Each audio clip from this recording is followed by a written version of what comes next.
Good afternoon. We're going to call to order the Los Osos Groundwater Basin Management Committee meeting for June 17th, 2026. We'll start with a roll call. Director Cesena. Here. Director Gibson. Here. Director Reinecke. Here. Chair Zimmer. Here. All parties present. Okay, please stand for the Pledge of Allegiance. I pledge allegiance to the flag of the United States of America and to the republic for which it stands, one nation, under God, indivisible, with liberty and justice for all.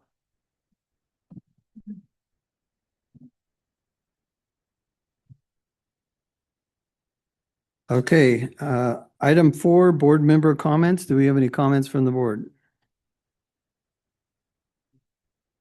I'll save them for later agenda items. Okay, sounds good. Okay, no board member comments. Moving on to item 5, special presentations. We have none today. Consent agenda. We have 3 items on the consent. 2026 financial reports, approval of the minutes from our May 29th, 2026 meeting, and approval of the proposed budget reallocation.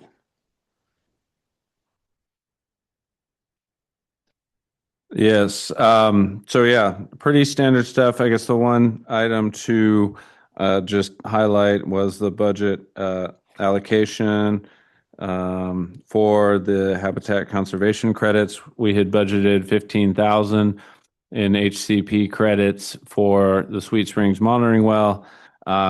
We got the actual bill from the county for those credits, and it came in at 16,642.80 cents. And so we just wanted to get BMC authorization to utilize additional funding to cover that. So we can, either use contingency or a budget item we had for HCP credits for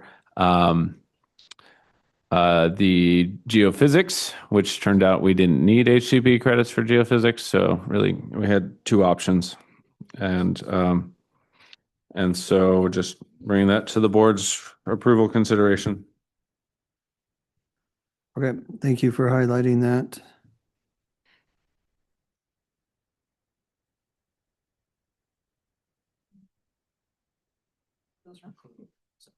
Okay,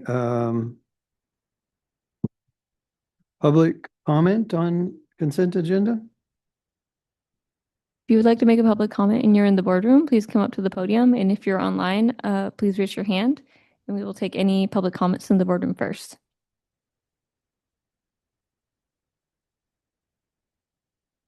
Like there are no public comments in the boardroom or online, so we can take it back to the board. Okay. I'll move approval of consent.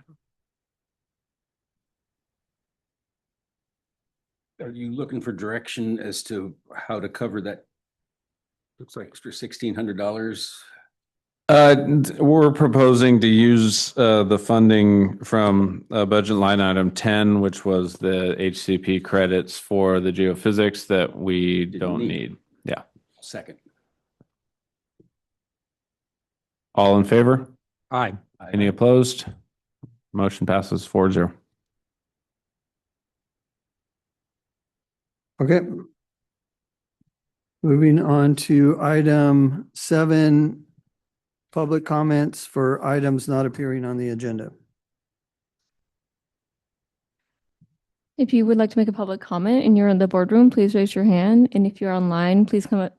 Wait, if you're in person, please come up to the podium. And if you're online, please raise your hand and we'll take any public comments in the boardroom first.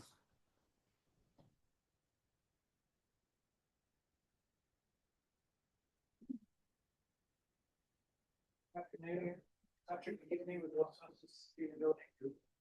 I would like to first thank the 2 water purveyors. I am so sorry, the microphone is not turned on. I'm sorry. Thank you. Again, Patrick McGivney with the Los Osos Sustainability Group. I'd like to thank 2 of the water purveyor representatives from the CSD and S&T Mutual for their support in the latest appeal with the Coastal Commission. They commented as local residents and stakeholders concerned with the overdraft of our basin. One of the comments was accompanied by graphs, charts, and hard data showing the basin was not sustainable for additional water demand. The Coastal Commission staff ignored all of it, never commenting or acknowledging these findings. Instead, they repeated the same faulty assumptions and hackneyed statements used in the past, saying, "The Commission has concluded that the current best available science demonstrates that the Los Osos water basin is not in overdraft, that withdrawals are not resulting from any significant coastal resource harm, and that there is sufficient water to serve new water use development." This sounds like it came directly out of the mouth of the county representative who is sitting on this committee. The representative put here by the court to represent the county's recycled water, private well users, and ag water use, but instead has represented the county's push for more taxable development.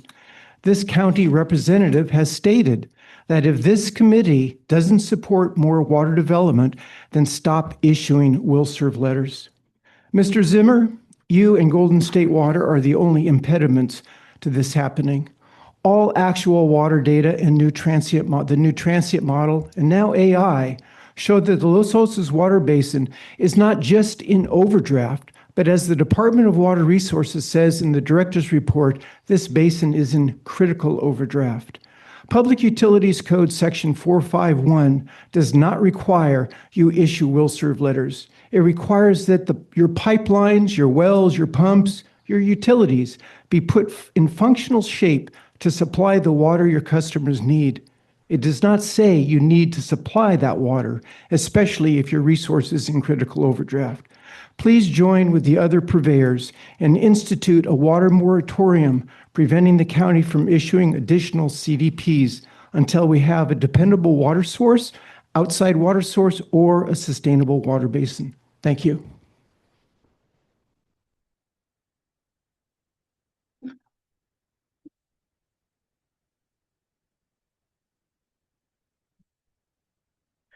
Becky McFarland, disappointed Los Osos citizen. I don't know how many of our citizens realize we don't have any protection from the government of our county or our state for our aquifer. From our county, the Coastal Commission was duped into believing that we're not in overdraft. It gets said here over and over. We have basically the same regime coming in. I watched this person nodding to the same stuff being said at the last meeting. And I'm upset. I'm upset every time I come up here. We get the transient model. It shows that it's worse than the other model. But yet the county, the state, Coastal Commission, and too many citizens in this community don't believe it. I don't want to believe it. I want to believe we have enough water so that people that have had lots for 40 years could build their dream house like my parents have. I want to believe that there actually is going to be state water available to us if we put in how many millions of dollars pipeline. Recent studies are saying that in 20 years, the state water supply water project is going to have 23% less water in it. Are we putting that into our calculations? If it's 300 acre feet, maybe on rainy years, take off 23% of that. 600 max. That water has not been nailed down yet. So it's disappointing. And Golden State Water, please stop. Please stop. I appreciate everyone that serves on this board, and I just wonder how depressing it is for you to come here and have to be confronted with the big guys telling you that your water is not in overdraft when it obviously is. I mean, the California Department of Water says that it is. It's in overdraft. We have seawater intrusion. I see Mr. Brannon is here today. He's got an interesting idea to capture stormwater. Let's do that. How do we get that to be on the agenda here where we can discuss it? I'd also like to see the members here, is it a round table or whatever, discuss what you actually think the county did and your concerns about what they did with your letter that said zero development, and that our entire board, including the person on the board sitting here today, voted to keep the growth rate the same. And last but not least, as I say every single time, we've got unlimited guest houses, unlimited home offices with 2 bedrooms and 1 bath. There's no limit. They only get a building permit, and they don't have to do Title 19 retrofits. We need to get a grip on that. Can that be a discussion here? Ask the county, why are you doing that to our aquifer? I want to know that my kids, if they stay here and can afford it, will have water. Thank you.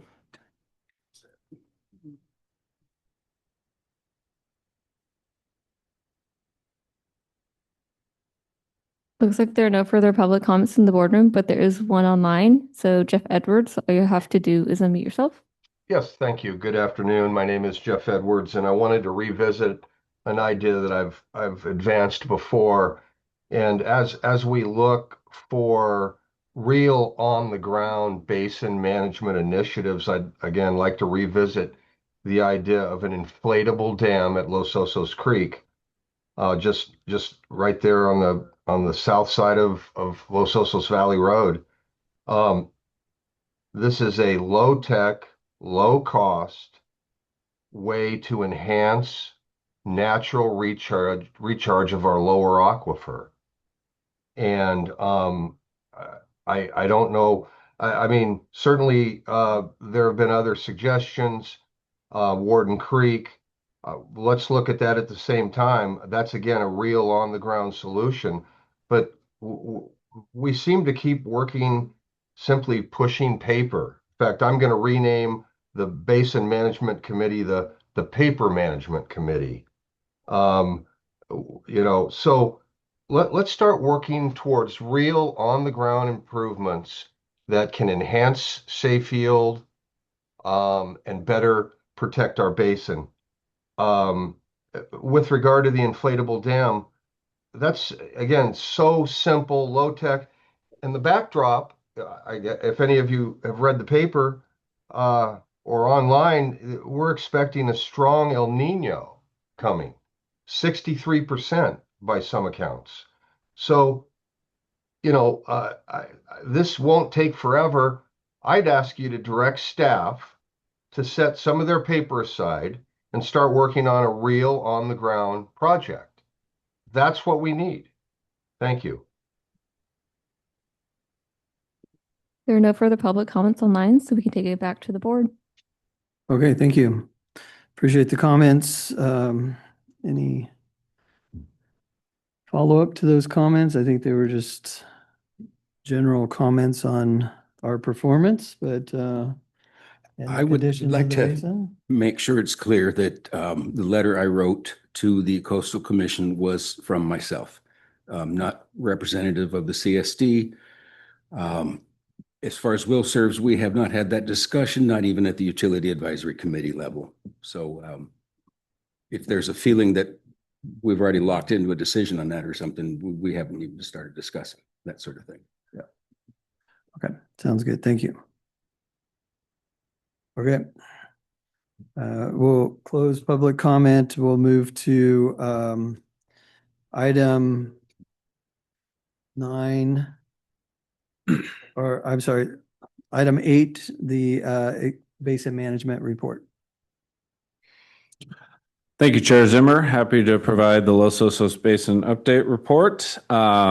As was discussed at our last meeting, there's a request to kind of refresh the Los Osos Basin update report. A number of items that are on there have been completed and don't necessarily warrant taking up space on this report. So we kind of reconfigured it a little bit.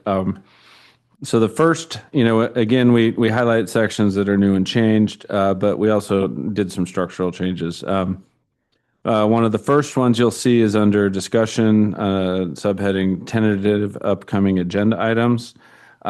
We've outlined a number of items that the board has requested information on, and where possible, tried to put some timelines for when we would anticipate being able to bring these items to the board for the consideration. For example, we have the Basin metric update evaluation. We're anticipating bringing that in August, and just, I guess, as a preview for that. And we're not anticipating at this point, at least at a staff level, having a July meeting. So that would be our next meeting if the board or the chair would approve of that. And then there was a request for kind of an overview on what the Broderson disposal site and performance. We think we can bring that to the board in September. And then we've got a number of other items that, we don't have specific dates tied to them yet, but we wanted to put them on here so that they're on our radar, they're on the board's radar, they're on the public's radar as initiatives that, we'll be working on a staff level and looking to bring items to the board for their consideration. One of the big components of that is, as we all know, in 2025, we wrapped up a number of initiatives, including the development of the transient model, adoption of a new sustainable yield, and completion of the water recycling funding study. And so we wanted to use that sort of as a structure to maybe guide some future topics and, potential projects. We've significantly improved our understanding of the basin, and we've analyzed a whole number of different potential projects that could improve basin sustainability. And the results of that analysis led to the recommendations, that are included in the water recycling funding study. So the next section outlines the recommended projects from that study. And those projects are upper aquifer nitrate treatment alternatives, urban reuse at Baywood Elementary School and Sunnyside Elementary, Los Osos Valley Memorial Park and agricultural reuse, and the Los Osos CSD's water resiliency intertie project. And we have an update for the board here as part of that. And so we thought, those are the recommended projects from that study that the board approved. That could be a way to start our focus on projects that could help improve sustainable yield for the basin. So we thought by having these at the forefront of the Los Osos Basin update, that would be a good way to hopefully drive progress on those projects. And we look forward to bringing you updates on those projects as we move forward. And just to kind of give you updates of where we are right now on the upper aquifer nitrate, this is something we're having ongoing staff discussions around and opportunities to better or increase production out of the upper aquifer and reduce production and pressure on the lower aquifer, which has been determined to be beneficial for sustainable yield. Looking at opportunities to potentially leverage existing facilities in treatment and in wells and increase production in the upper aquifer. Urban reuse at Baywood Elementary and Sunnyside School. This is a project of a type where we have recently had successes in completing with the connection of Monarch and Los Osos Middle School. And connecting schools or any landscape irrigation that currently relies on lower aquifer pumping to recycled water has a demonstrated one-to-one benefit towards sustainable yield, or not quite 1-to-1, but 0.75 to 1. And so there's potential real opportunities here. I know Baywood School is going to undergo some remodeling, so maybe that's a little further out, but Sunnyside could represent a more near-term opportunity for expanding our recycled water program. And so we're going to be looking for potential funding sources to complete those conversions, and collaborating with county public works staff, because I know they've done some work on that already. So looking at that. And then the Memorial Park and agricultural reuse, that's something that we can continue to look at for funding as well. The benefits are not as direct as the schools because the production that's occurring is in the eastern portion of the basin, which is has a less of a direct impact on seaward intrusion as pumping in the central and western portions, but something that we're going to continue to track and monitor. And then the Los Osos CSDs, Water Resiliency Intertype Project.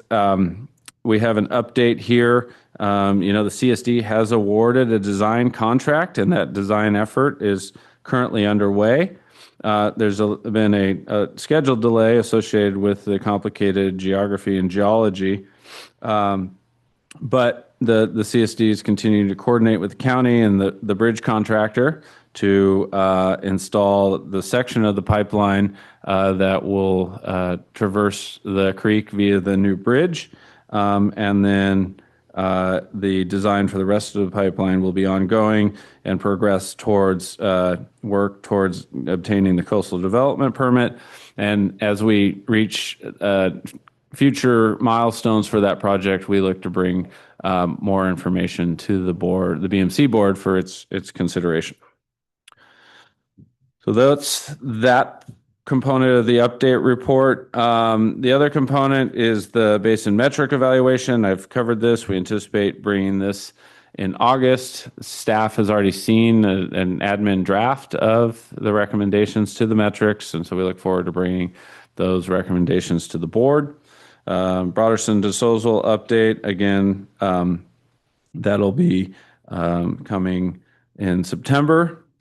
The purveyor pumping optimization distribution, we covered this at our last meeting. We have a table that was new as of that meeting. We don't really have any updates to that table for this meeting, but I feel like it's only been 2 weeks since we last met. So there hasn't been a lot of time to make much progress on that item specifically.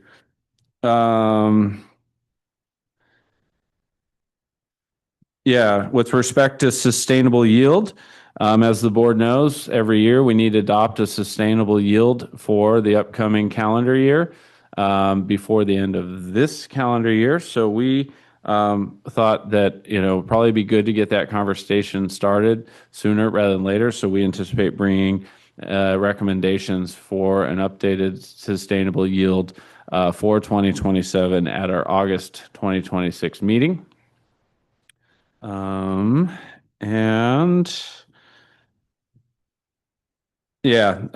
Sweet Springs monitoring well. I think we've mentioned this, but the HCP credits have become available, and we've specifically found out exactly how many credits we're going to need to buy and what that cost was, as we talked about earlier. And so the BMC has written a check that it will give to the county for those credits, and that will allow the county to continue preparing the encroachment permit that will be sort of the final piece to the puzzle to allow us to go out to bid and construct the Sweet Springs monitoring well.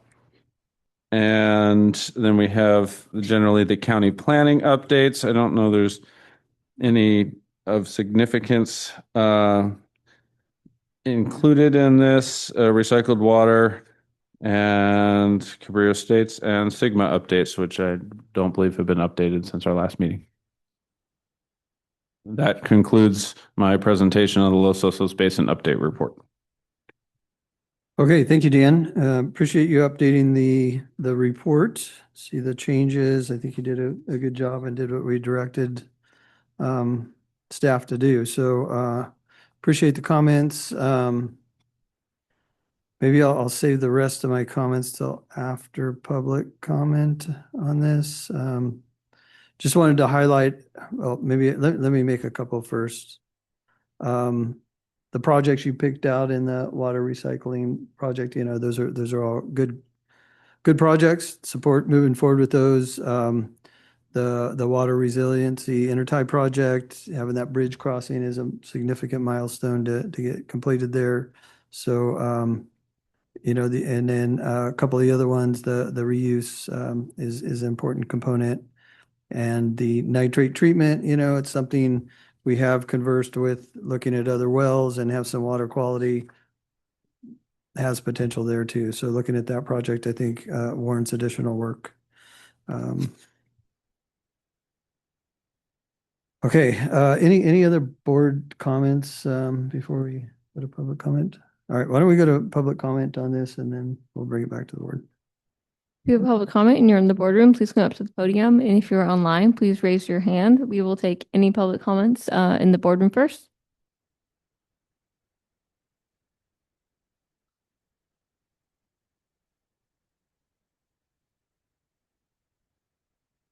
Becky McFarland. I appreciate the report and hearing that, and Mark's comments on the water reuse. The farmers I know don't want to use the water from the sewer plant. I've heard different reasons why they don't want to. Some say it's because the salt's in it, they don't want it. And so we keep hearing, we're looking at that. We're looking at that. Well, we've looked at it. They don't want it. So is there some other thing we could do? It may be we need to be looking at injection wells because the Broderson leach field is not working. I've said before, I think my avocado tree loves it because I think it's running on over to my house, but there's got to be something else because they don't want it and you can't force them to take it. And I hope you never force them to take water that they don't want. They know what their crops need. And as was said, they're on a different part of the basin. That part's not even in the basin plan where they're at. They got left out for some odd reason because it's Los Osos and we do everything wrong. But yeah, let's look at something else. I mean, if we get one injection well that can put water in, I know there's other solutions to seawater intrusion. I know they're very expensive, but we can't just keep looking at the farmers that don't want the water. We've talked about, I don't know why the cemetery doesn't want the water. Maybe work on that one thing, but let's just stop looking at the farmers for a while and focus on something we might be able to do. Like, Mr. Brandon's idea of capturing stormwater. Are there other areas we could put more stormwater catchment here? I know there's been grants in the past where, Ventura County got a huge amount of money to do some catchment. We watch all this dirty water washing out into the bay every time there's a storm. So I want to encourage you. We've had smart people here. Let's figure out something that could work instead of looking at things that people don't want and aren't going to accept. Thank you.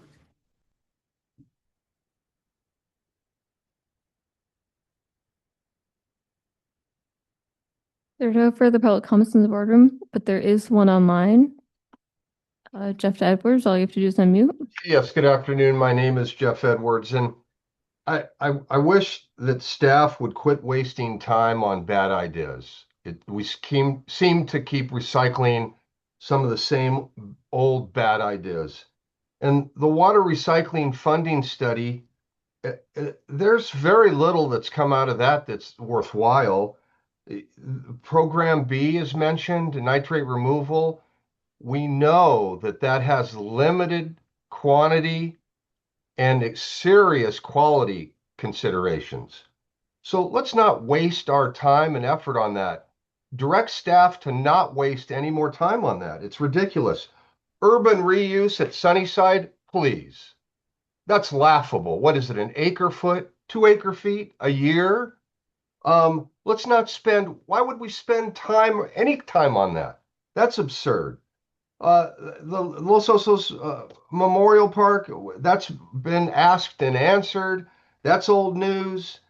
The only project in the mix is the State Water Project. And, we need to pull that together because all we've talked about is a pipeline. We haven't talked about the water to put in the pipeline. Then there's the basin metric evaluation. I could give a you-know-what about that. That's coming up in August. Why isn't Broderson at the August meeting? That's the important consideration. In fact, that could be the most important consideration, but that's difficult. Broderson's going to be a difficult fix, but the basin metric evaluation, that's easy. Again, basin metric evaluation equals paper. I object. That's ridiculous. So I would again have you direct staff to actually quit pushing paper. You're not the paper management committee. You shouldn't be. Let's get it together here. I object to this continued waste of time, energy, and resources. Stormwater recharge. That's been studied. You're not going to put urban stormwater runoff in the creek. You're not going to do it. You're not going to put treated effluent in the creek now, apparently. So why not back the water up and allow the creek to recharge our lower aquifer naturally at a low cost?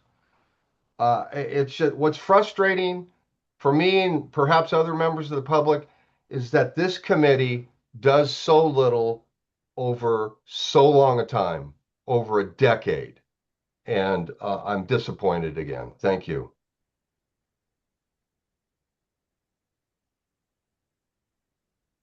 There are no further public comments online, so we can take it back to the board. Okay, thank you. Any discussion? Paper pushing, yeah. I can't imagine the amount of paper that would be required to get permits from resource agencies to put an inflatable dam across the creek at times when it's flowing, which is when you'd be getting your recharge. I spent my career in natural resources and securing those kind of permits, but not for that kind of thing, building bridges and things you had to cross the creek for. So to me, that's a real paper waste. The nitrate, we have to look at those things. They're at the top of the list that came from the study, and it'll be a hard lift if we wind up having to do that because of the expense and the brine and all those things. Let's keep our fingers crossed for what's going on in Cambria and the studies that are going on there. So I think that I like the reformatting of this report to put action items and agenda items up front. We hear so much about inactivity. So let's keep the focus on the projects and on the things that we need to do. And finally, we're going to get that other monitoring well. So, to say we're doing nothing, obviously it annoys me. Yeah. Well said. Any other comments?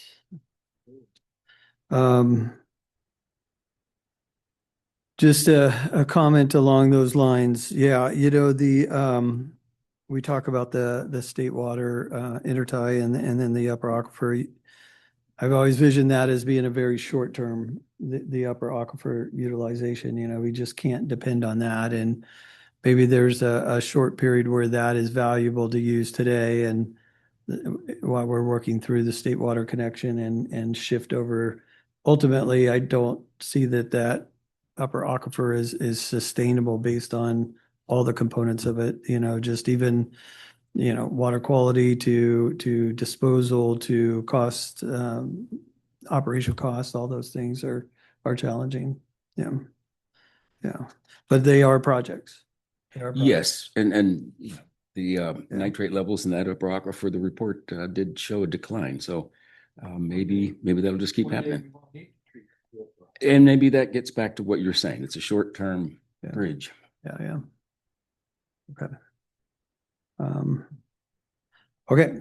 Thank you for the comments. Oh, you have something? Okay, sure. Yeah, I just have a couple things. So, one, I know I keep forgetting to let you guys know, maybe we've said it, maybe we haven't, but the interconnection between Golden State and S&T is actually intact.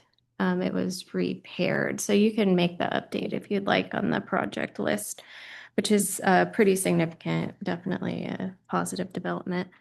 Yeah, just Beth, if I could comment on that. So the project that was put into this plan was an upgraded one that would, it was envisioned that we would be moving some water. When the basin plan came out, there was a whole set of wells that were going to be drilled on the east side, and that project was going to include some additional piping. And then we upgraded the interconnection with the district. And the second part of the interconnection project in the plan was to upgrade the one to S&T so that we could move more water. But I think what we found out in our discussion is the interconnection that's there today is actually able to meet the current demand of S&T. So Mm. I don't think that was known at the time, like when we put it in there. So however you see fit, I mean, if we want to take that off or mark it complete, that's fine with me. I just thought I'd throw that clarification out there that it was envisioned to be an upgraded, larger, more of a interconnection with a vault system and all that. Okay, I see. Yeah, and so maybe in the context of like meeting a high level of fire flow, it probably wouldn't be sufficient. Yeah. But I think for the purposes that we're talking about, for just supply and Yeah. demand, yeah, I think it does work. I mean, definitely upgrading it in the future would be. And maybe if when we have the state interconnection, we revisit that as a potential to move additional waters. Could I just ask on that Sure. topic, is that intertie or modified use of that intertie relevant to the discussion of pumping redistribution? Is that assumed as a baseline situation, or is that one of the things that's being considered as you talk about?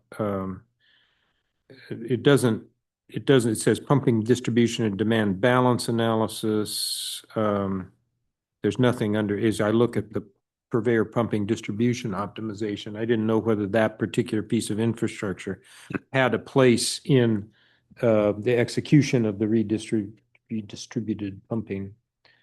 Yeah, and that was the intent in the Basin plan, was for the redistribution. Right. But I'm talking more about the very specific redistribution that's under consideration as part of the current sustainable yield calculation. You know, we've got this section of the plan that talks Yeah. about, and I was just curious, a face value curiosity as to whether that piece of infrastructure comes to play in that question. And I don't think it did, because S&T really didn't have projects in that redistribution. That Okay. fell more on the district and Golden State. So Okay, um, good. the intent of that interconnection was just a mutual aid partnership. Keep them Yeah, going. Yeah. Yes, yeah, Sure, yeah. for the nitrates. Okay, thank you.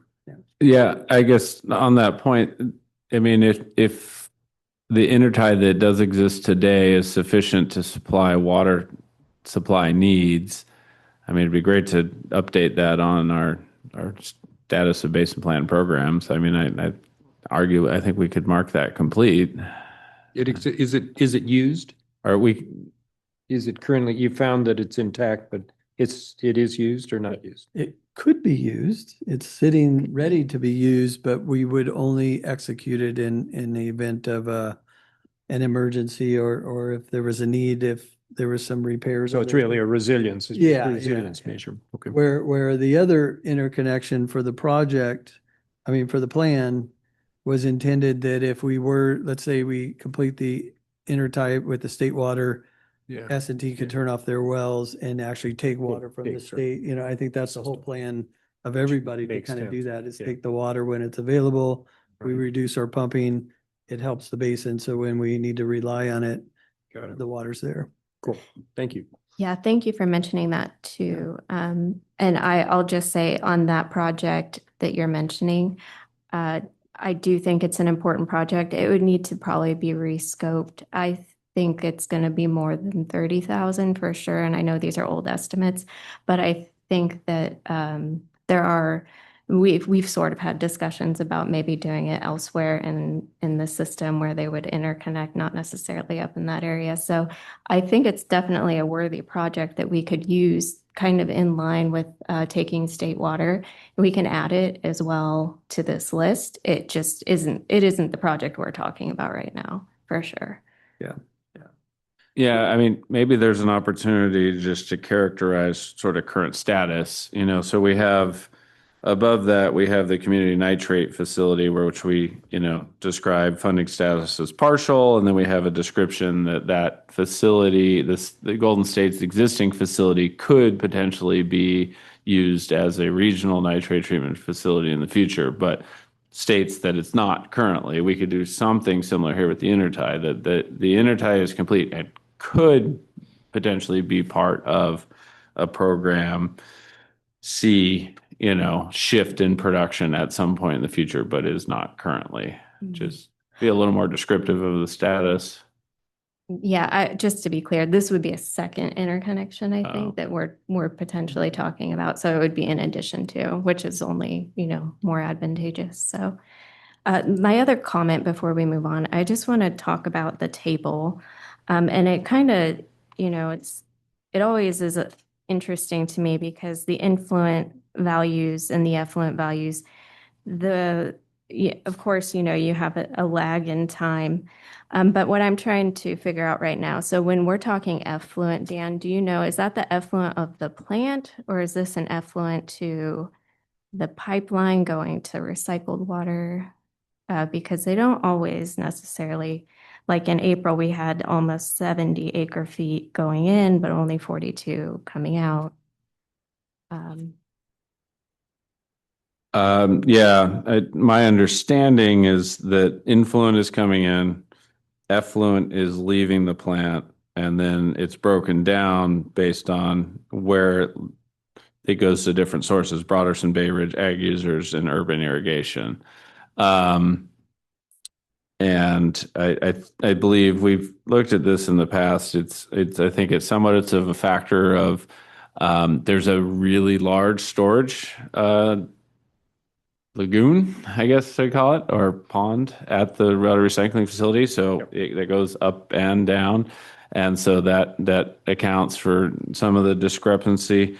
I think the other piece is you've got just not all flow meters read exactly the same or 100% accurately. So you're going to have just some discrepancies in flow. But I would suspect it's mostly just sometimes that pond is filling up. And so therefore the influent number is high, the effluent number is lower because it's not leaving the plant. Okay, and just so I know this kind of goes back to what we were talking about last month with, I guess, the efficacy of the Broderson mound and whether it is technical issues that are leading to less use at the Broderson mound or if it's something else. So like this month we jumped up to 41 acre feet.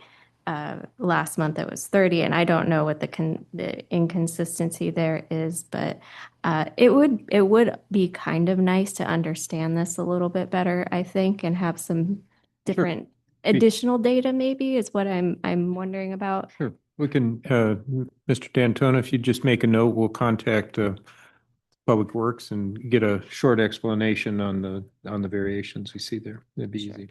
That would be great.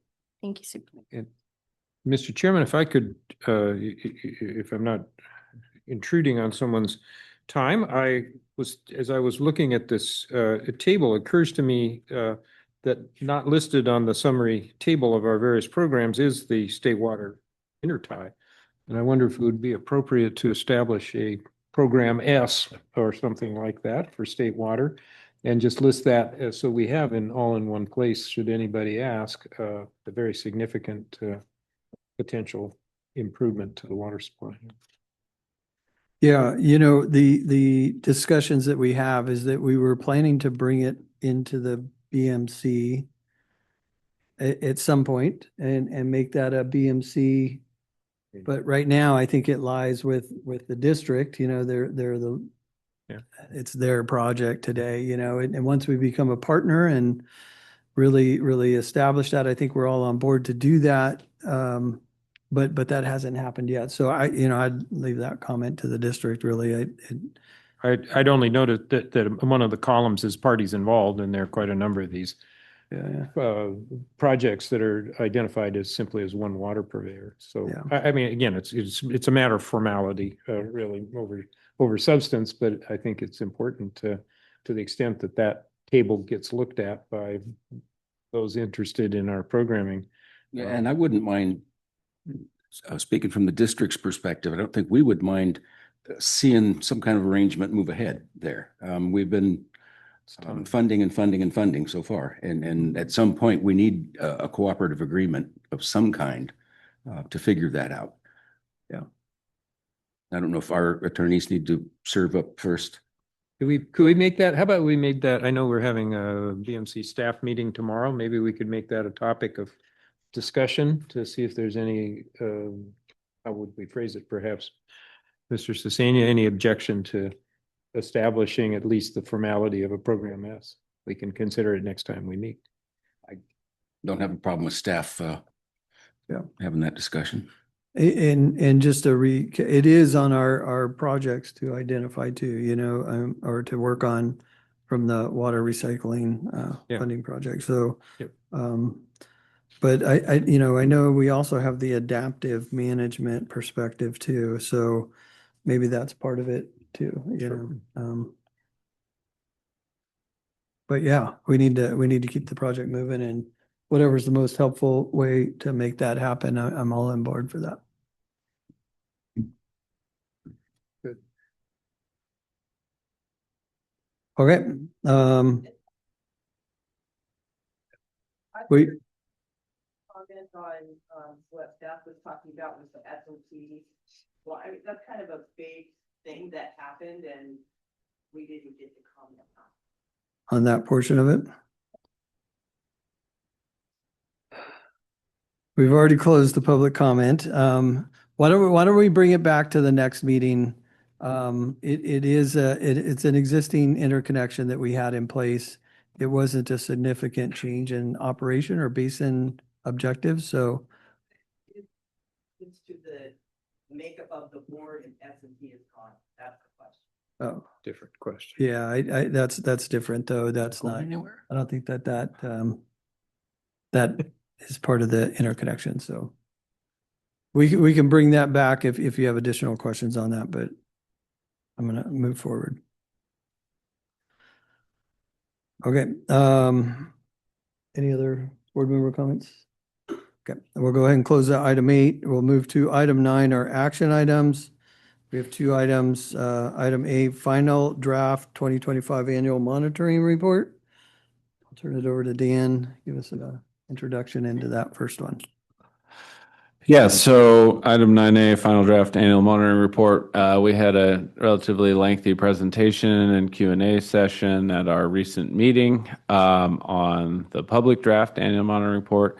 Cleith Harris Geologist has subsequently published an updated report, and there were links in the agenda packet to the final draft report, including comments and response logs, or comments and public comment and comments at the meeting and responses to those comments prepared by Cleith Harris Geologist. And then also there was a red line version of the final draft report that shows changes that were made in response to comments and other components. And so we have that final draft report here presented to the board for their approval consideration. And we do have a requirement to take it to submit to the court before the end of the month of June. And so we're looking for board approval to do that, or any other direction the board would like to provide. Okay. Put it up to others first, and I have a couple comments myself. Let's go ahead and make our comments, and then I don't want to run into the same thing we did just on the last one. So let's go ahead and if we could just. I guess I would like some attention maybe to the comments that we received from Lynette Brooks about the water surface elevations in LA 16 in particular. It kind of sounds reminiscent of Rosina, a problematic well that, has an undue influence maybe on some of the numbers that we look at. And I guess she felt like it wasn't really addressed. And I want to make sure that we're apples to apples, we're using the correct elevations and that we're not double weighting a well again. I guess I'm still maybe having bad hangover from the Rosina discussions going on and on and on. Yeah, do you want me to speak to that just for some general context for folks? So Yeah, we have a water level metric. We've had a water level metric that includes 5 wells, including LA 16 for the last 10 years. We've had this metric. And we take the average water level in each of those wells during the spring measurements, and that average level is what is the water level metric for the Los Osos Basin for that year, and it's one that we've tracked. We even have an agenda item after this to present the spring 2026 water level metric. Unfortunately, it sort of maybe different than Rosina. We kind of did this to ourselves. We modified the screened interval in LA 16 to become a better representative Zone E, dedicated Zone E monitoring well. It was previously providing us sort of information on a combination of water quality and water level conditions in Zone D and Zone E. It was screened in both. We modified it, so now it only tells us what's going on in Zone E, which provides us better data on what's going on in Zone E specifically, which is where I believe seawater intrusion has occurred, and not in Zone. But in doing that, the water level that it's providing us is different. It's now representative only of Zone E, not the water level in Zone D and E, which is what we were getting before. Or really it's the water level of the zone with the highest hydrostatic pressure. So presumably it was giving us a Zone D water level. And so we have an imperfect situation. We have a metric, we have this long history of these 5 wells and the trends in these wells. However, now we have this one well that does not provide the same data that's representative of that historical record. And so we have to do something about that. And there are a couple of approaches that we've discussed. One is, and the approach that's included in the annual report right now, is just to take the last valid water level data point from that well and use it as a proxy for the water level data in that well this year in the metric calculation. That's one option. Another option would be to just scratch the water level metric altogether and say, we no longer have a consistent set of wells giving us representative data, so therefore we don't have a water level metric data point for 2025. That's a second option. A third option would be that we say, okay, we now only have 4 wells that have representative data with a long history, and we could only report on the average water level in those 4 wells. And so that would be an option. And we have data going back at least 15 years that we could see the trend in water level in those 4 wells as opposed to the 5 well index that we had before. And that's an option that allows us to keep some continuity in the history and understanding of what's happening at the water levels in those 4 wells, but it doesn't provide a data point that really is applicable to compare against our historic water level metric, because we are now comparing apples and oranges. But still is something that's fine that we could do. So, I mean, as I see it, those are the 3 primary options for dealing with this. 1, use old data for the 5th well. 2, just not have a water level metric data point for this year because of this. Or 3, have a 4 well metric for this year and maybe calculate a 4 well metric level for last year and just discuss the relative change. Yeah, Mr. Chairman, I would think if you dropped back to the 4 well metric, you have the data to go back and recreate the historic record. None of these are perfect, but if there's concern among, let me put it this way. This seems to be a technical matter of developing a metric that's one number that's going to characterize a complex physical system, and so I would rely on our technical experts, Cleith Harris, to choose one of those. I think it's adequately footnoted as to what's going on. So I think we take this with a grain of salt and move forward. We are under further wider reconsideration of Basin metrics, as I understand it. We haven't had that done. So for the time being, I don't think it's worth spending a lot of time on.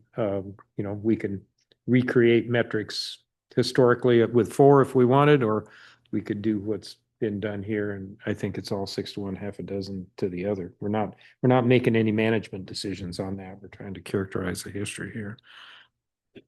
So I guess, is this a situation that for the foreseeable future, LA 16, we're going to be using that last known data? So no, I don't think so. So, I mean, what's being proposed is that we're going to come back here in 2 months and provide recommendations for completely new metrics that are sort of independent of that historical record and that are more on a well by well target, not a target of the average, just to preview. Because this is the challenge of averaging everything together, and one well can skew the trend, or 2, if you modify one well, now your trend is not valid. Whereas if you look at it well by well, you can look at the trend in that well. Also, I think there's value in, and we're kind of getting into this future item, but seawater intrusion is not a uniform front, and neither is rising and lowering groundwater levels. It's variable, and so long way of saying we're looking at another way of sort of monitoring these conditions, and we're bringing forth. So I'm optimistic that, yeah, if this isn't the next Rosina that we'll have to talk about for the next 5 years to come. But we do need to make some determination here for the purposes of the annual report. So my take on it is that, I don't want to, we are creating a record that we potentially will go back and look at. And so if that record's going to be deceptive, if they're not going to dive into the details and understand this discussion right here.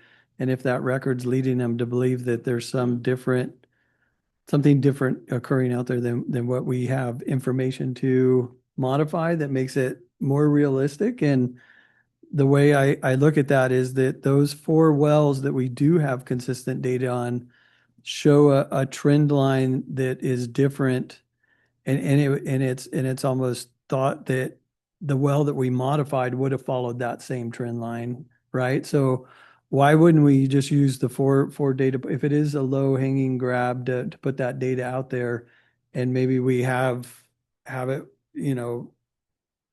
the graph or however it's displayed just depict it clearly, marking that we are changing this.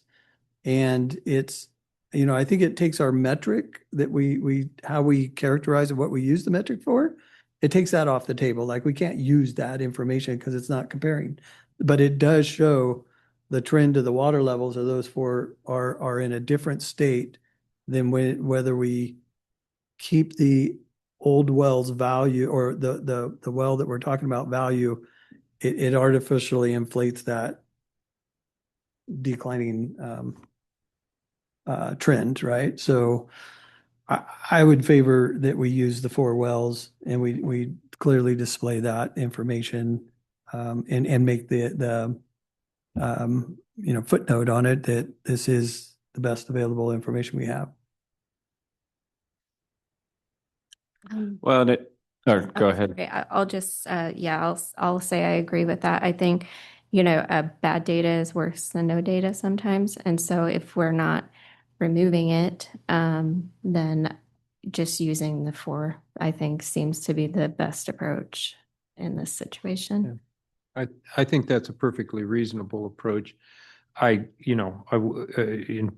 turning out the final draft of this, can we just you want to just recalculate the whole metric as far back as we have those information on the 4 well, and just footnote that this is whatever differences you see in the 2025 report from years previous is because this is a new metric.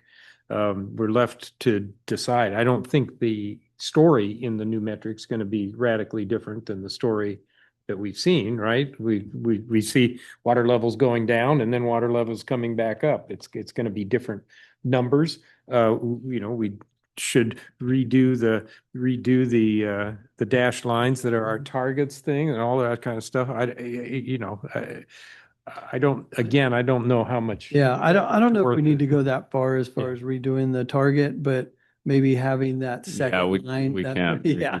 Just having that second line on there and just highlighting that, we've lost one of our 5 wells. Here's a modified trend of 4 wells instead of the 5 Yeah. and call it at that. Properly footnoted. I think that's right. Yeah. Yeah, we should probably maybe get public comment and then you can Sure. get direction. Yeah. Okay. Sorry, I have one more comment on this.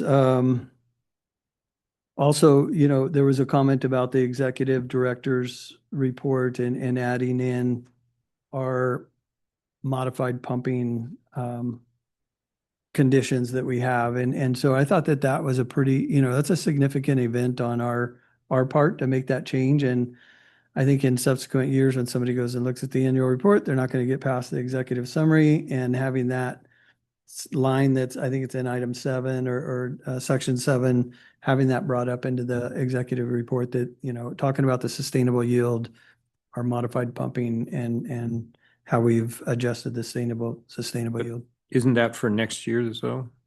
I mean, this year, this is the 2025. This is the back look. We did that.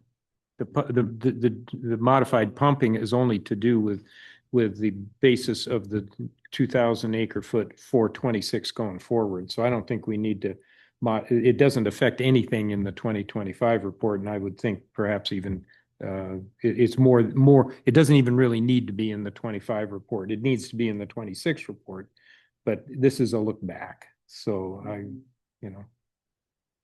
I'm fine with it as it is. It certainly is front and center in the 26 report, because presumably we hope there'll be some actions Change that in are that. taken according to that decision that was made, even as it was made in late 25. Yeah, that's a good point. Yeah. Okay.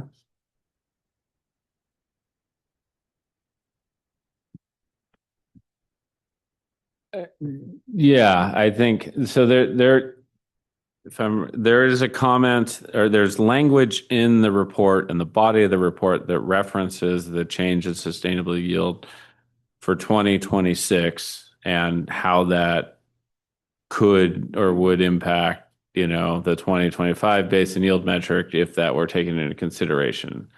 That language is in the report. I guess I think I'm understanding that the comment was they would like to see that language that's already in the report repeated in the executive summary. That's kind of what I was thinking, was highlighting that, but Supervisor Gibson does make a point that is going to be more impactful on our 2026 report. It's relevant. Yeah. 26, yeah. I'm living it today, but it is going to be in the subsequent report. So that's why it caught my attention. So I accept that response to that I don't really have to move that forward up into that unless others see that same need, but satisfies my questions. I think it keeps it simpler. Yeah. Okay. Any other comments before we go to public comment? Okay. Move to public comment. If you would like to make a public comment and you're in the boardroom, please come up to the podium. And if you're online, please raise your hand. We will take any public comments in the boardroom first.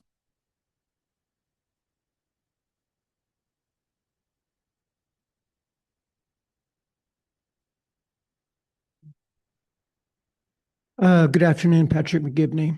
Regarding the correctness and acceptability of the 2025 annual report to the court, it is neither correct nor accurate.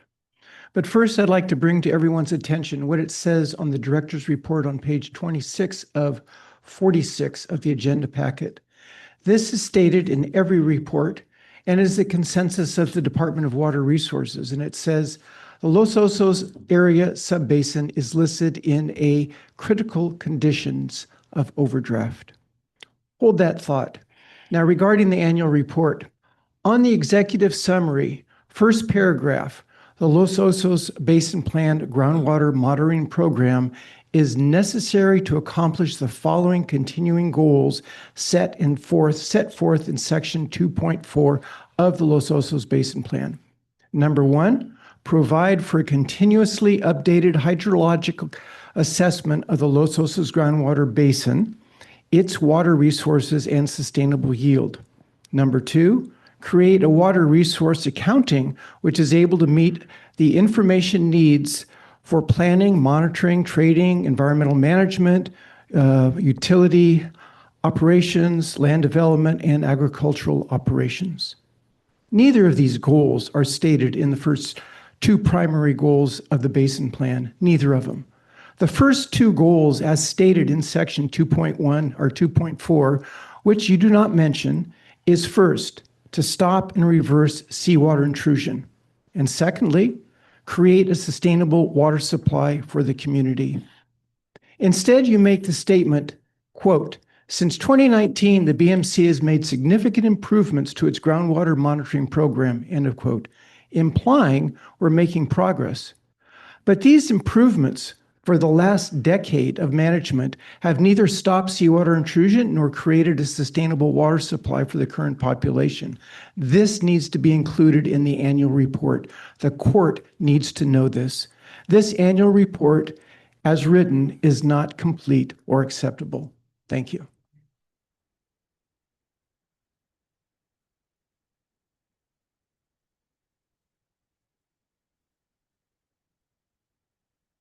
There are no further public comments in the boardroom or online. Okay, thank you. Any further comments or recommendations? Mr. Chairman, I'm be fine moving that we adopt this report with a modification to the water level metric that we can discuss here in a minute. Direct staff to incorporate whatever it is we decide right now and submit this to the court. And deal with that under discussion if we get a second. Okay. What is it that we decided? And what would you recommend, Mr. Heimel, in terms of modifying the water level metric? You think we should simply recalculate the metric in that figure, that the red and blue figure, as I like to call it, or should we add a figure to explain what it looks like if we just did a 4 for comparison? Yeah, I guess I'd probably like to collaborate with Cleatharis geologists on that, but I mean, I think either solution works. I think what I'm hearing is that the board would like to see a 4-well metric. How we show that, it's either on the same graph or as a separate graph, but there's an analysis that speaks to a 4-well metric and not a 5-well metric that uses a historic data point. How about this? How about if we leave the water level metric as shown in the figure in the report? I should get exactly what figure that is, and direct staff to prepare an attachment that follows the last attachment, which I think is the response log of public comment, that shows a graph of the 4-well metric over whatever historic period you have data to do that, and include an appropriate reference in the main body of the report pointing the reader to that. That way it's documented, it's in the report, it goes to the court. Could you put those data points on that graph and say, look at this additional section for clarification or something? Yeah, I'm sure we could do that. If that, yeah, then so not as an appendix or an attachment, but just embedded into the report. It's the request. Embedded in the report, yeah. That's fine. Yeah. Just it's another layer of detail. There's no easy way to discuss it, but it's right. all the facts are there, so I think we're good. Okay. So that would be my motion. Okay. I'll second that. Okay. All in favor? Aye. Aye. Any opposed? Motion passes 4-0. Thank you. Okay, thank you. All right. our second item under item 9, action items, the draft spring 2026 Los Osos Basin water level data, lower aquifer water quality monitoring results, and updated chloride metric.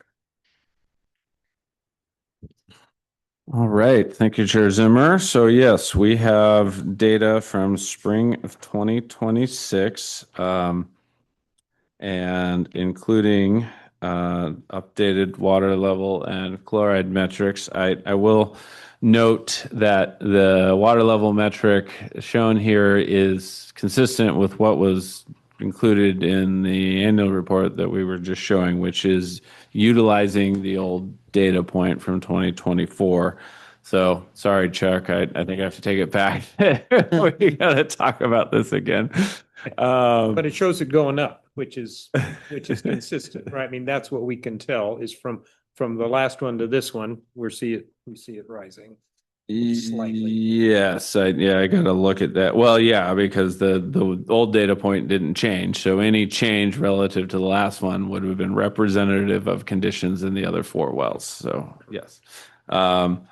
But yeah, I mean, so at its core, what we're seeing is an increase in the water level metric relative to 2025 spring levels associated with water level increases in the 4 wells that we didn't modify. So that's positive news. And then, yes, we also see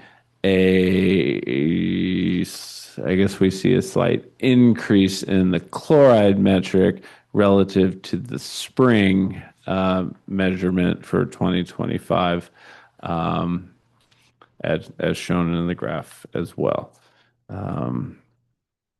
And yeah, so I mean, this is again the historical metric data that we have shown and presented on for many years, and as we've discussed, staff is working on bringing recommendations for how we can modify this metric to moving forward to hopefully be more helpful in understanding conditions that are in the basin, and also to allow us to include many of the new data points in new monitoring wells or modified monitoring wells that the BMC has, invested significant staff time and funding in to improve our monitoring network. And so, yeah, that concludes my presentation on this spring 2026 water level monitoring record. I guess I would also add that these are draft. We always present these as draft in the spring and the fall, and they get finalized in the annual report. So I think, based on the direction we received on the last item, I think we'll be looking to, change how we present these in the future. And we will also be looking to likely, I assume, if we approve modifications to the metric approach overall, those modifications will be reflected in the 2026 annual report. So we won't have to have the same discussion a year from now, hopefully. Yeah. Okay. Sounds good. Any comments or discussion on this item? We're going to have a busy fall. I'm looking forward to it. Yes.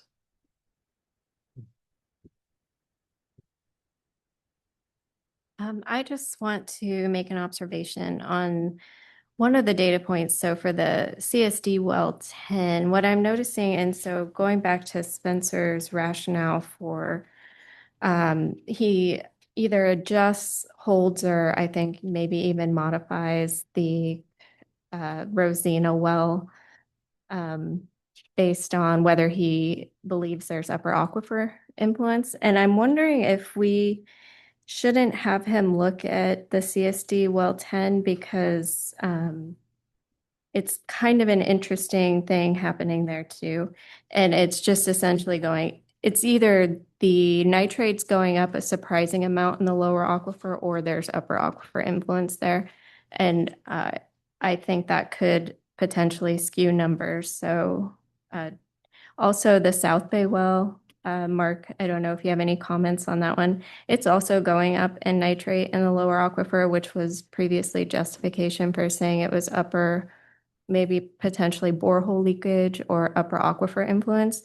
And so I would like maybe some solid rationale, maybe put into a very brief memo so that when this comes up in our wells, we can kind of square that in terms of what that even means. Because if we're applying that to one of our primary double weighted wells going into the metric for Rosina, then I think we should look at all the wells that we're measuring in that same way.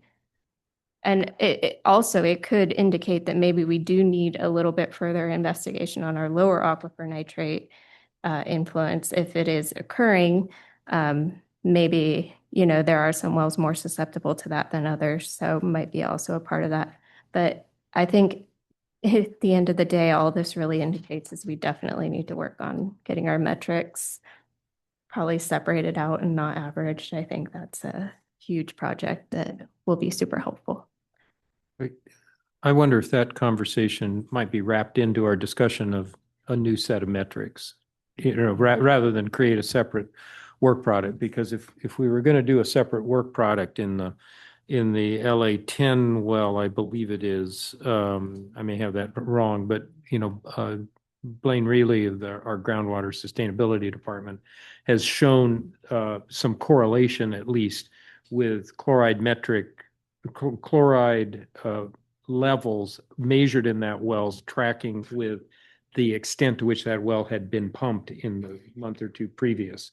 It actually takes out a fair amount of the jitter in it. If you look, it tracks that if you're pumping it high, I can't remember how that works. If you're pumping it a lot, you get a lot of more chloride. If you're not pumping it so much, the chloride goes down, and there's a pretty decent correlation. So if we were going to go and sort of do that whole analysis for that one well, I think that's another piece that should be added.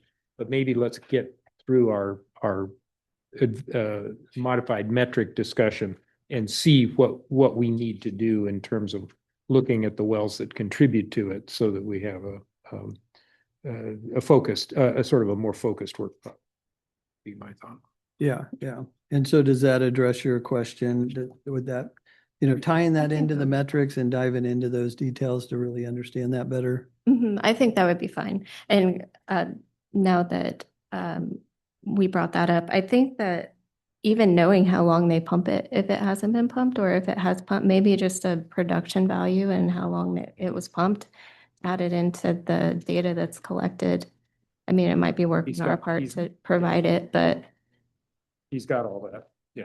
So cool. Okay.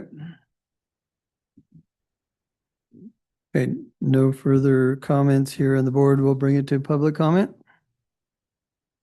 If you have a public comment and you're in the boardroom, please come up to the podium. And if you're online, please raise your hand. We will take public comment in the boardroom first.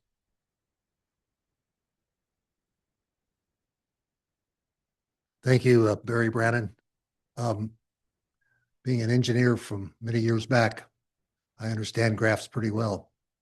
And what I don't understand on the graph that you've just are presenting to us was the wide divergence on this red dotted line. And sometime in the future, all of a sudden, is that a WAG? I think that's an engineering term that maybe you all know. It's a wild ass guess. Or is this just an expectation? Or do we have any data that would tell us that the salt levels would drop that much and to that level? I think this graph would be more appropriate if you did not put those dotted lines way out in the future. They're meaningless, and they misrepresent what's actually happening. And I think it reduces the credibility of your report.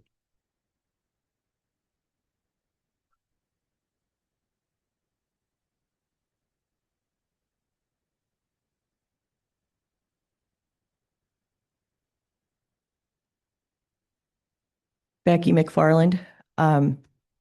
We were told years ago at a one of those regional water quality control board meetings, that we were trending towards sustainability, but yet the metrics would not be met till 2050. So that's 24 years from now. I think that's important. I'm glad there's improvements, but I think that's important to remember. That's 24 years from now. And again, back to what they're saying about state water, there's supposed to be a 23% reduction in what we can get from there. This isn't water level, but it's in the report too, is, the seawater lines used to both be on the same graph. So when you're looking through here and you see all the upper aquifer ones and they're way back here, the lower aquifer one is way inland. And I'd like to see those put back together, making clear that that's what it is. And something else would be nice is which water purveyor has which well. Could that just be put on there? Golden State, CSD, so we know whose wells are whose. I think that's a minor thing to put on there, and I'd appreciate that. Thank you.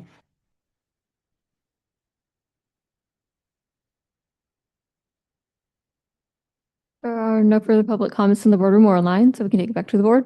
Okay, thank you. Appreciate those comments. I think the well identification was established a long time ago. There's a chart for it. Yeah. Okay. Maybe. Yeah, I think one thing that would be helpful that maybe we can work on is a map that accompanies these tables. I always have to go to the annual report and flip to the early figures of wells. And so, yeah, we can see if we can't provide that in the future. That'd be a good solution. Yes. Okay. Sorry, just go ahead. I jump in. The comment about the forecast lines, I just want to again highlight, that as part of the metric update, there is a component that looks at utilizing the model for forecasting potential future conditions as opposed to these sort of more analytical predictions that we've been using to date. Okay, good. Thanks. I was going to address that. Yeah, if I could add on to that, they are far from meaningless. They're the essence of our management efforts here. And they were developed under one methodology that is used old school modeling and a set of assumptions that are the subject of a technical memo that's probably written on a typewriter. It's been a while, but to have those projections is essential because that's how we measure our progress towards the goal. These were drawn up as part of the wastewater project to show the potential benefits of the wastewater treatment plant. And, a facetious person would note that the chloride metric is right on the projected line right now, and we should celebrate that. But of course, if one looks at the history, one sees a considerable amount of noise.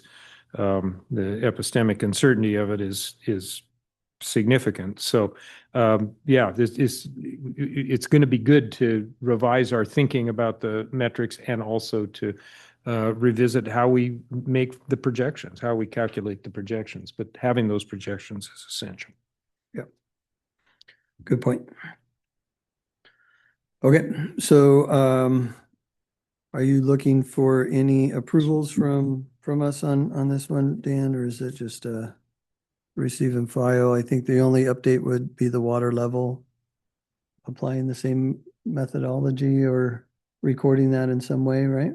Yeah, we'll look to do that as part of future presentation of spring chloride and water level, and I guess, potentially, we don't do the water level metric in the fall, but future annual reports. Okay, sounds good. All right, thank you. We'll go ahead and close this item. Item 10 are future agenda items. Any direction for staff or comments?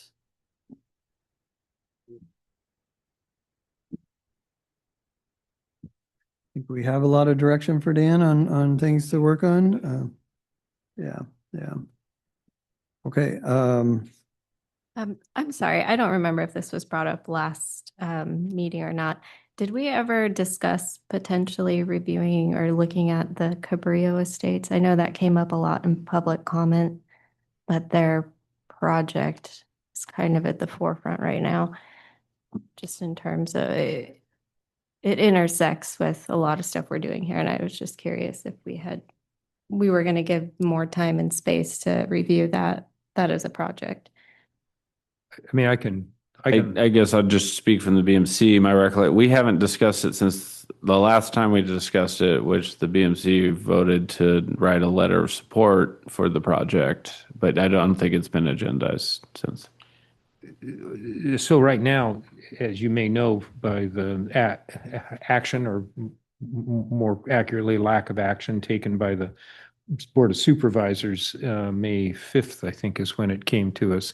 Cabrillo had done a tremendous amount of work looking at what it would take to move forward to design and finance a collection system for that subdivision. And they sought a very reasonable, how shall we say,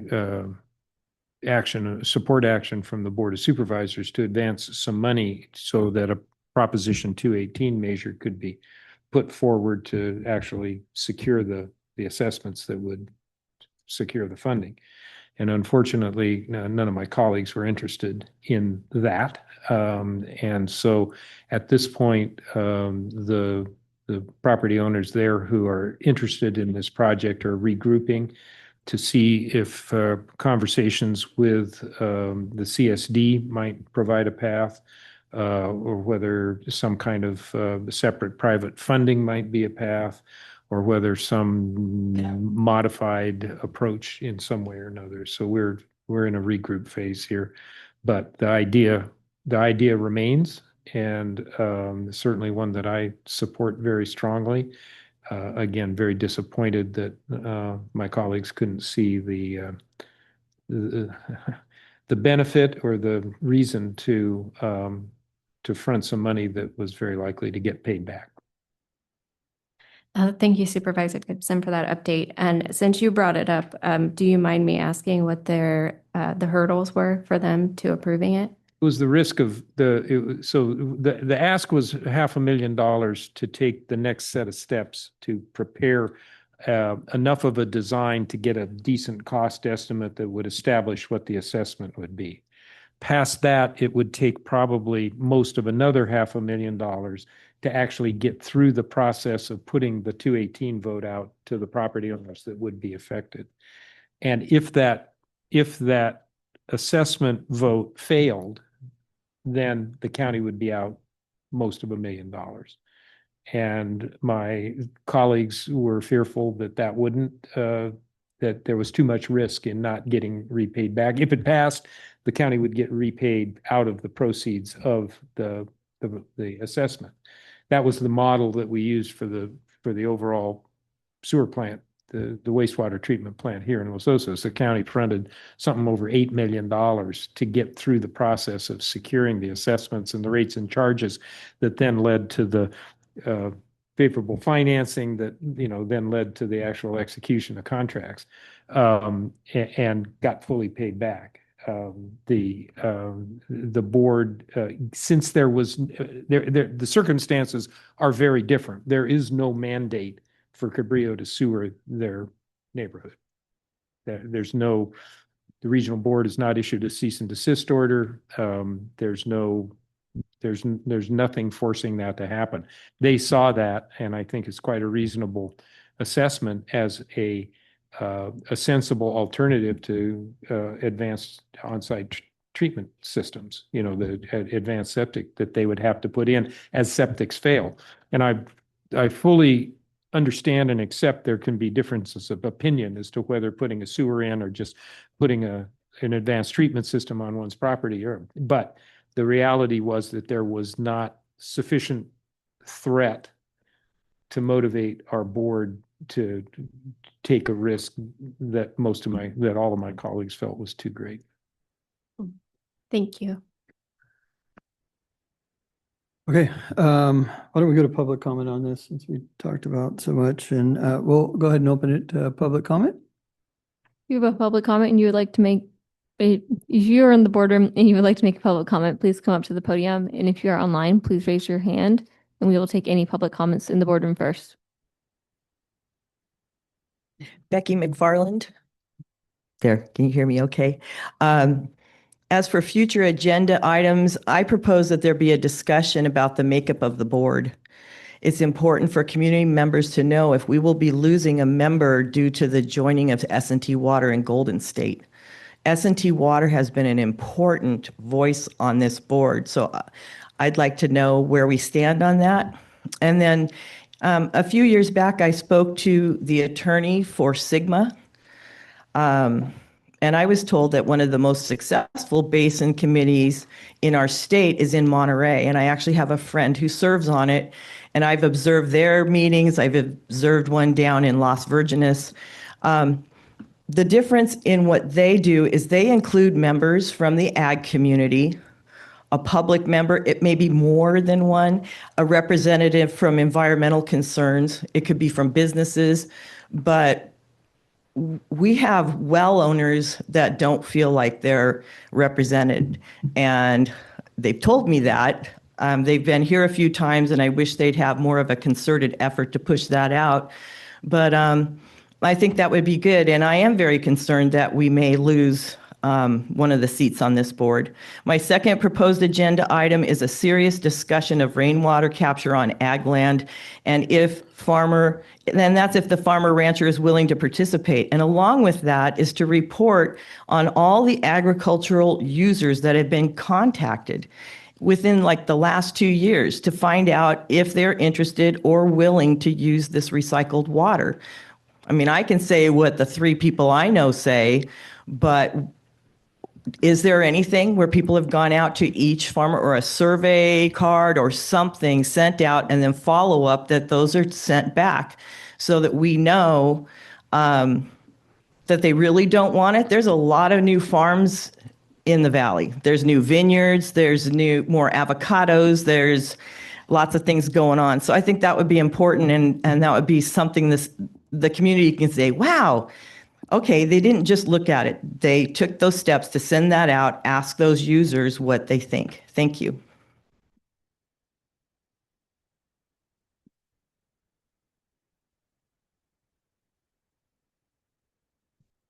Deborah Howe.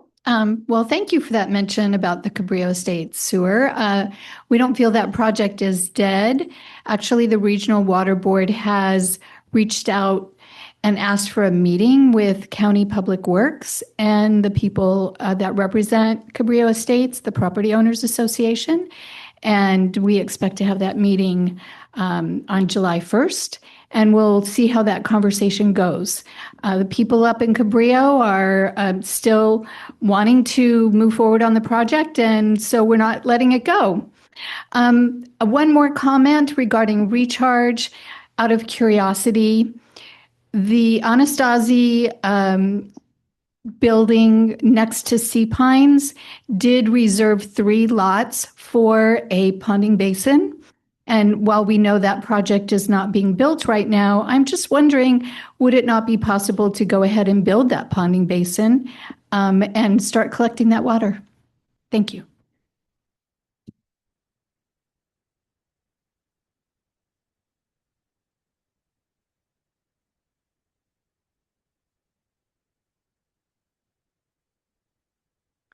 Yes, Patrick McGibney.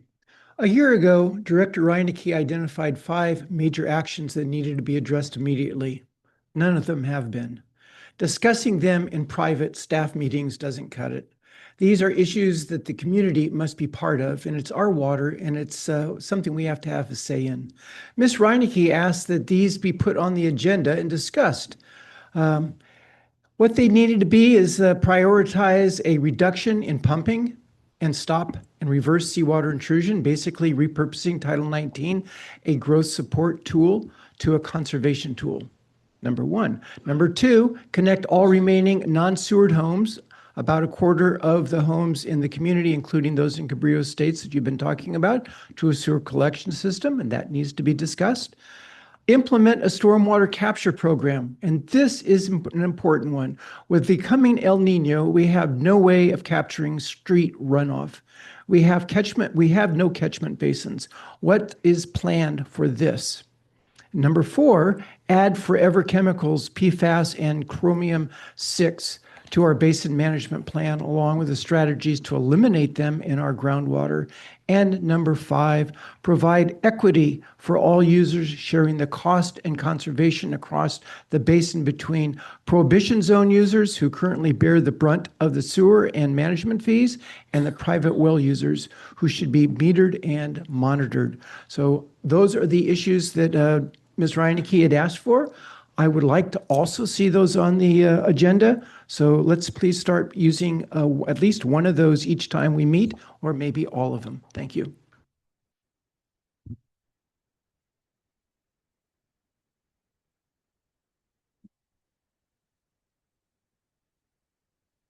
There are no further public comments in the boardroom or online, so we can take it back to the board. Okay, thank you. I hear a lot of good comments about what we should be doing. And, you know, there is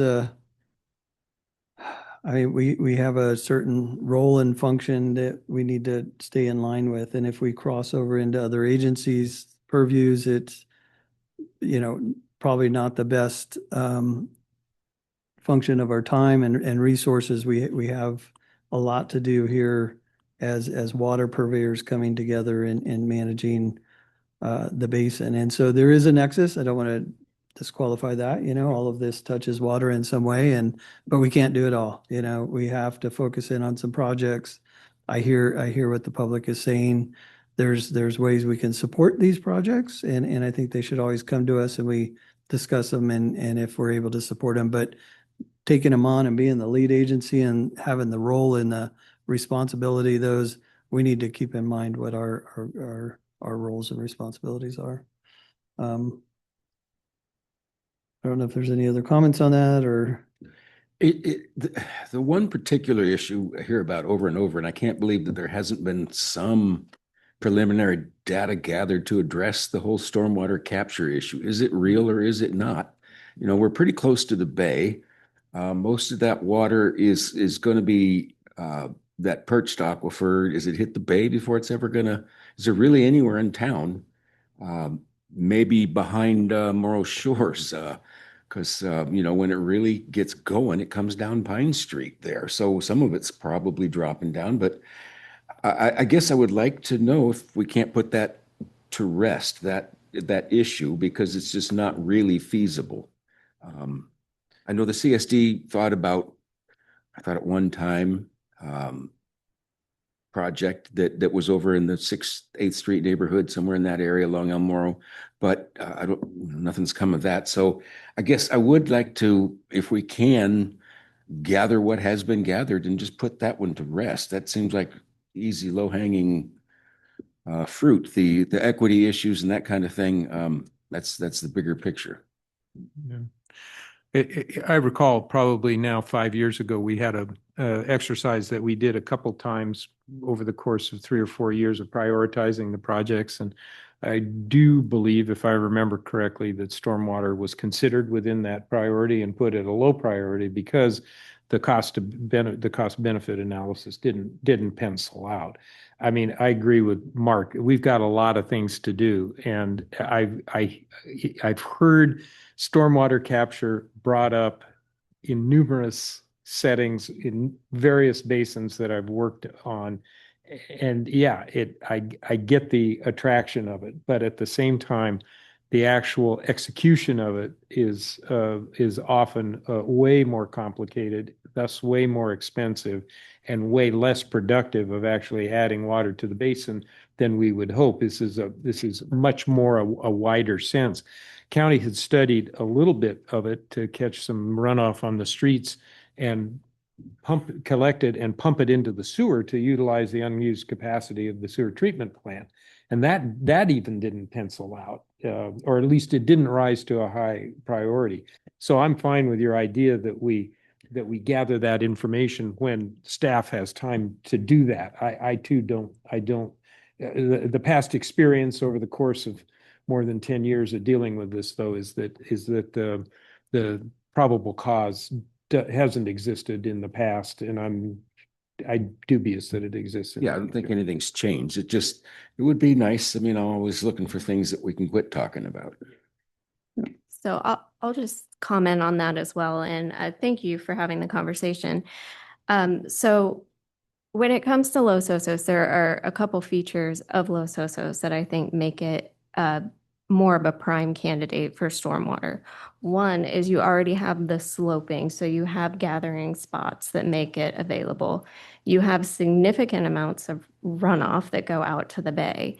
We know that it's measurable, and in fact, every bit of infrastructure for stormwater in this town was designed in that way to get it to the bay and out of Los Osos. The number of acre feet a year that we could potentially get in rainwater is staggering. So if we're talking about putting, for instance, recycled water onto the ground through Broderson, yet we're not even considering, untold amounts of rainwater that could be captured and actually very small. And they're not the historic, maybe old, when this was first reviewed and analyzed, the stuff that they have today didn't exist. The way they design it now is very different. It's much more aesthetic, it's functional. The technology is there for it, for sure, much more so than it was before. I think that it would be an easy project that we could pass over to Cal Poly. They have classes on this. They have students who want projects like this to just look and say, hey, what can we do?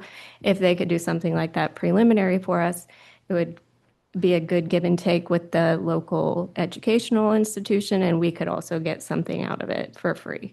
So anyways, there are different ways I think we could look at this, but I do think without reviewing it or analyzing it, we're leaving a resource on the table potentially that has a lot of meaningful benefit. Yeah, I understand and agree with everything you said. But again, in a situation of scarce resource, I think Chuck's idea of looking at what we have done to date, the raw volume of rainwater, sure. The question is how much of that rainwater can actually get to a place where it makes a substantive difference in the balance of the basin. That has been studied to an extent.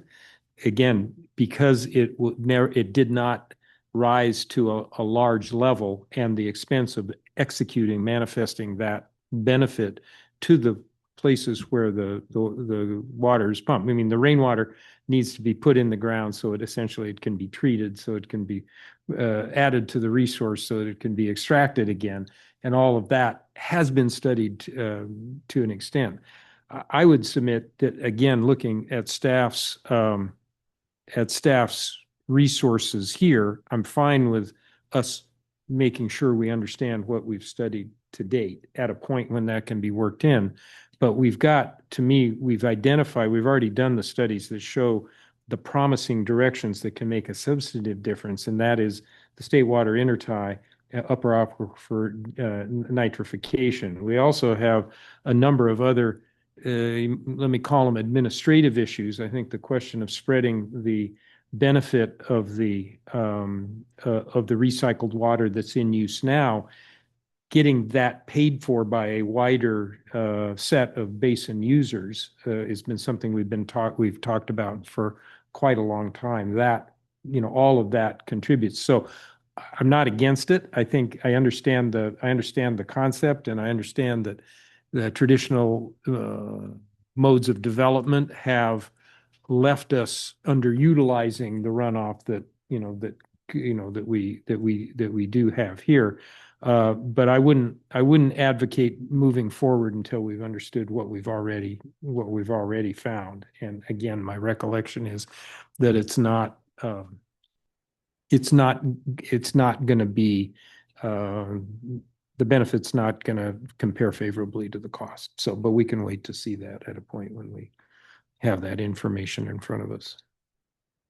Okay, I think in light of this being just action items on the table, not anytime, probably in the next few months, we have a lot going on coming up, but if there are studies that exist that have already been developed on this topic, for sure, I think that it would be very valuable for us and staff to just pull them up and look at them just so we understand and we're acquainted with the possibilities. The, it is a project in our project list. The stormwater cap, it's been put on hold. You know, I do struggle with staff time costs, you know, studies that we've already done to go back and look at that. If there is something, I recall being a part of that conversation too, and it not moving forward. Yeah, I can't recall exactly why, but and maybe the conditions changed that warrant that. But I think, you know, to supervise, his plate's full, right? You know, we just heard we got a busy time coming up. We do have that project. Let's keep bringing it back up, and maybe at some point it's feasible to look at that. And in the meantime, Cal Poly, if anybody's listening, we're always open to cooperative projects. Yeah, yeah. I know we did a project where they did their senior project on our resin in our upper aquifer treatment plant to optimize the potential resins, and it was really good interaction. The whole class participated in it. And so if there are those opportunities, you know, I mean, that may be something to consider that is a benefit to us and them and overall community. Yeah.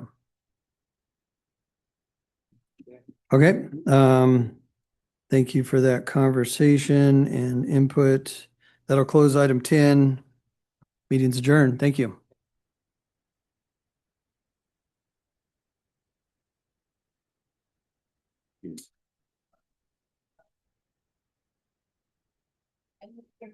Yeah, I keep thinking of large basins.